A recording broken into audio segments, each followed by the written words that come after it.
Une situation internationale majeure se noue actuellement dans les Caraïbes, impliquant Cuba, les États-Unis et la Russie. Un immense pétrolier transportant du carburant russe navigue en ce moment même vers la Havane.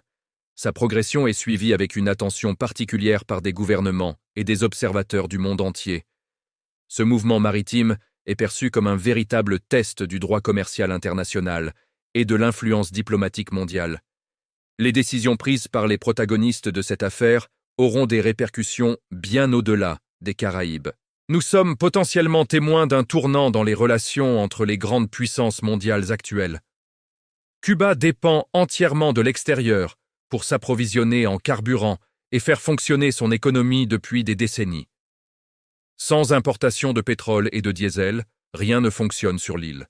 Ni l'électricité, ni les transports, ni les services essentiels. En quelques semaines, la situation énergétique de Cuba s'est dégradée à une vitesse alarmante et sans précédent récent. Le Venezuela était historiquement le principal fournisseur de pétrole de Cuba, mais un changement politique a mis fin à ces livraisons.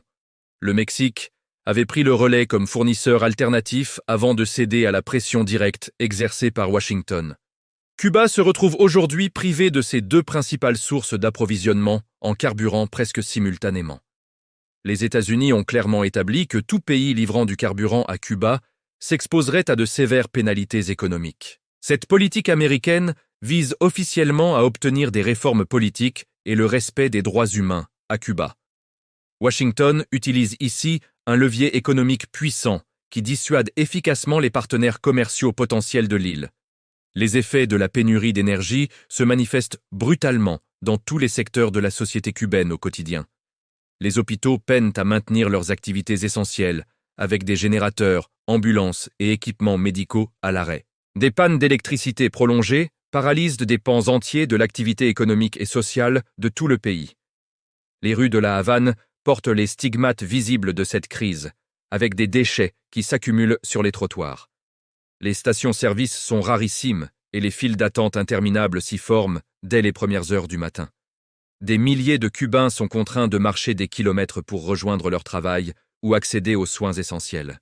Plusieurs compagnies aériennes, desservant Cuba, ont annoncé des annulations de vols ou des modifications de leurs itinéraires habituels. Les réserves de kérosène destinées aux aéroports de l'île ont atteint des niveaux dangereusement proches du seuil critique. Le tourisme, déjà fragilisé, subit un nouveau coup dur avec ces perturbations aériennes qui isolent davantage l'île du monde. Face à l'urgence, le gouvernement cubain a déployé des applications mobiles pour organiser la distribution équitable du carburant. Les entreprises et les particuliers ont reçu des directives officielles pour réduire leur consommation énergétique au strict minimum. Ces mesures d'exception témoignent de la volonté des autorités de maintenir une cohésion sociale malgré des conditions éprouvantes. C'est dans ce contexte de crise profonde qu'est apparu le nom d'un navire qui fait aujourd'hui la une de l'actualité mondiale. Le Seahorse, un imposant pétrolier russe, est actuellement en route vers le port de la Havane avec une cargaison de carburant. Il a chargé sa cargaison lors d'un transbordement réalisé en pleine mer, au large des côtes de Chypre, en Méditerranée orientale. Le Seahorse transporte près de 200 000 barils de diesel, indispensables à la fois pour produire de l'électricité et alimenter les véhicules. Le navire devrait faire son entrée dans les eaux cubaines entre la fin février et le début du mois de mars 2026. Pour une île en proie à une crise aussi sévère, cette livraison potentielle représente une bouffée d'air absolument vitale. En prenant la direction de la Havane, le Seahorse défie ouvertement les restrictions imposées par l'administration américaine. La Russie envoie ainsi un signal très fort à Washington.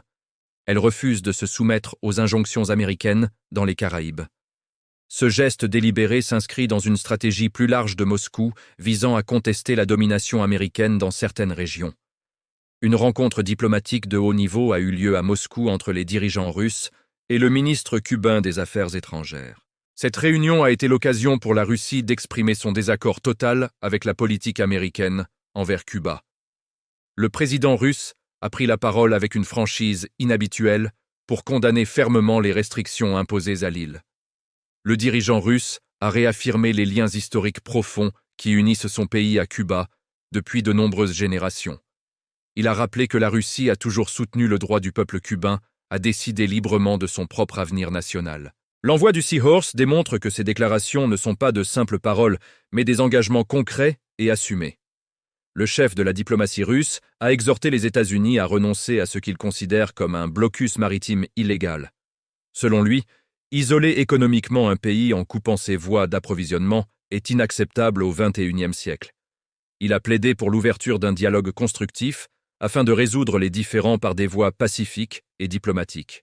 Les diplomates russes ont indiqué que Moscou continuerait à chercher des voies d'assistance humanitaire énergétique pour Cuba. Les modalités exactes et le calendrier précis des prochaines livraisons n'ont pas été communiqués pour des raisons stratégiques. Moscou combine des déclarations publiques fermes avec des actions discrètes et méthodiques sur le terrain diplomatique international. Les autorités cubaines ont accueilli le soutien russe avec une gratitude sincère, exprimée publiquement et sans hésitation aucune. Le ministre cubain des Affaires étrangères a qualifié le renforcement des mesures américaines d'épreuve douloureuse pour son pays. La Havane maintient un discours de résistance nationale affirmé et refuse catégoriquement de plier face aux pressions extérieures. Des rapports alarmants du secteur de la santé cubain décrivent des établissements médicaux fonctionnant dans des conditions très difficiles. Les services d'urgence sont perturbés et les équipements essentiels peinent à fonctionner correctement par manque de carburant. Des organisations internationales ont lancé des appels pressants à l'aide humanitaire et à des négociations urgentes pour Cuba. La dépendance structurelle de Cuba envers les importations de carburant constitue son principal point de vulnérabilité face aux pressions. La perte successive des approvisionnements vénézuéliens et mexicains a drastiquement réduit la marge de manœuvre de la Havane. La Russie se retrouve ainsi comme le seul grand partenaire encore disposé à braver ouvertement les restrictions américaines existantes. Si le Seahorse accoste sans incident, cela prouvera que les restrictions américaines peuvent être contournées par des acteurs déterminés. Cette réussite ouvrirait la voie à de futures livraisons similaires, remettant en question l'efficacité du dispositif de pression américain. Dans tous les cas de figure, l'issue de cette affaire aura des conséquences durables sur l'équilibre géopolitique régional et mondial. Washington a réaffirmé publiquement son engagement total à faire respecter les restrictions maritimes actuellement en vigueur dans la région. Les responsables américains ont rappelé les précédents dans lesquels des navires ont été ciblés pour avoir violé ces restrictions. Washington considère ces mesures comme un élément central de sa stratégie globale de pression politique et économique sur la Havane. La zone maritime des Caraïbes est placée sous une surveillance maritime renforcée par les autorités américaines compétentes. Des moyens navals et aériens sont mobilisés pour suivre en permanence les mouvements suspects de navires dans cette région. Cette présence imposante en mer maintient une pression constante qui complique toute tentative de ravitaillement de l'île cubaine. Plusieurs gouvernements étrangers ont appelé à mettre la dimension humanitaire de la crise cubaine au premier plan des priorités. Ces États estiment que des mesures aggravant les conditions de vie d'une population civile sont difficiles à justifier moralement. Ces voix concordantes rappellent aux grandes puissances que leurs décisions ont des conséquences humaines, réelles et profondes. Cette crise cubaine illustre concrètement comment les politiques commerciales, les flux d'énergie et la diplomatie s'entremêlent étroitement. L'Amérique latine et les Caraïbes se retrouvent une fois de plus au centre d'une rivalité entre grandes puissances mondiales. Cette situation met en évidence les limites et les paradoxes d'un ordre international fondé sur des rapports de force asymétriques.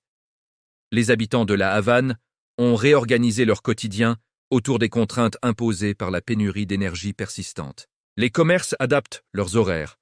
Les familles rationalisent leur consommation. Et la débrouillardise est devenue une nécessité absolue. Ce sont ces hommes et ces femmes ordinaires qui paient chaque jour le prix le plus lourd de ces affrontements géopolitiques lointains.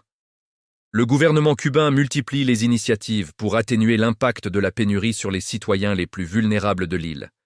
Des négociations sont en cours avec plusieurs partenaires internationaux pour sécuriser de nouvelles sources d'approvisionnement énergétique. L'arrivée du Seahorse représente dans ce contexte bien plus qu'une livraison de carburant. C'est un véritable symbole d'espoir. Rarement dans l'histoire récente, un navire commercial avait suscité une telle attention de la part de la communauté internationale. Sa position géographique est mise à jour en permanence et fait l'objet de commentaires dans les capitales du monde entier. Ce pétrolier est devenu le protagoniste involontaire d'un drame diplomatique qui dépasse largement sa simple cargaison de diesel. Si le Seahorse réussit à décharger sa cargaison à La Havane, cela établirait un précédent diplomatique et maritime considérable. D'autres acteurs pourraient alors envisager de suivre cet exemple pour approvisionner Cuba dans les semaines à venir. La crédibilité du dispositif de pression américain en sortirait sérieusement entamée aux yeux de la communauté internationale entière. Si le navire était intercepté en route, la situation prendrait immédiatement une tournure diplomatique beaucoup plus grave et tendue. Le droit international maritime deviendrait alors l'enjeu central d'un débat juridique et politique de portée véritablement mondiale.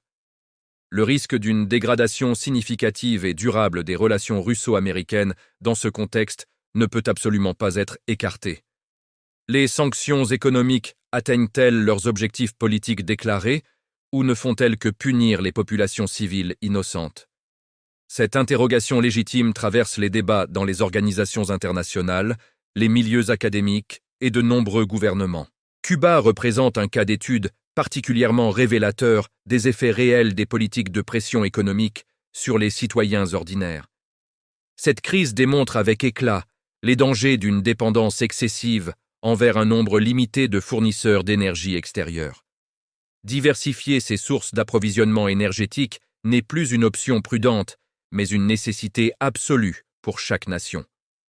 Cette leçon dépasse largement le cadre de Cuba et concerne des dizaines d'économies vulnérables réparties à travers le monde entier.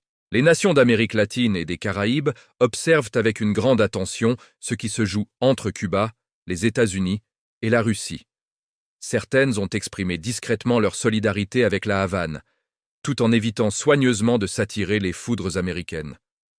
La crise cubaine devient ainsi un miroir dans lequel de nombreuses nations en développement lisent leur propre fragilité structurelle. Les prochaines semaines seront décisives pour Cuba, pour ses partenaires stratégiques et pour l'ensemble de la région caribéenne. L'accostage ou non du Seahorse à La Havane constituera le premier test majeur de la solidité des positions de chaque camp.